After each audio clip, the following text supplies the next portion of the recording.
1974 সালে মুক্তি পাওয়া পৃথিবী খ্যাত সিনেমা চায়না টাউনের চিত্রনাট্যকার রবার্ট টাউন মারা গেছেন। সোমবার যুক্তরাষ্ট্রের লস অ্যাঞ্জেলসে 89 বছর বয়সে শেষ নিঃশ্বাস ত্যাগ করেন অস্কারজয়ী এই চিত্রনাট্যকার।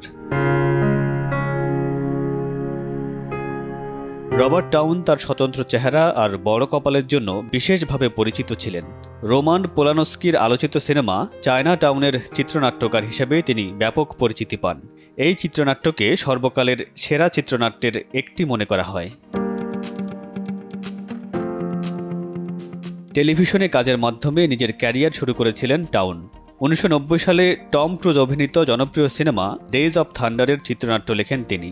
এই সিনেমায় কাজ করতে গিয়ে টম ক্রুজের সঙ্গে তার গভীর বন্ধুত্ব গড়ে ওঠে। পরে টম ক্রুজের আলোচিত সিনেমা দ্য ফার্ম, মিশন ইম্পসিবল ও মিশন ইম্পসিবল 2 এর চিত্রনাট্যও লেখেন টাউন।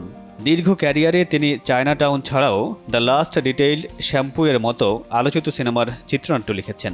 এছাড়া যুক্ত ছিলেন দ্য গডফাদারের মতো সিনেমার সঙ্গে। দুর্দান্ত সংলাপ লেখার জন্য টাউন সমালোচকদের কাছেও বিশেষভাবে সমাদৃত ছিলেন। বিখ্যাত এই চিত্রনাট্যকার 70-এর দশকের মাঝামাঝিতে 3 বার অস্কারের জন্য মনোনীত হন। শেষ পর্যন্ত চায়না টাউনের জন্য তিনি সেরা চিত্রনাট্যকার হিসেবে অস্কার জেতেন। মূলত লেখক ও অভিনেতা হিসেবে ক্যারিয়ার গড়ার স্বপ্ন ছিল রবার্ট টাউনের।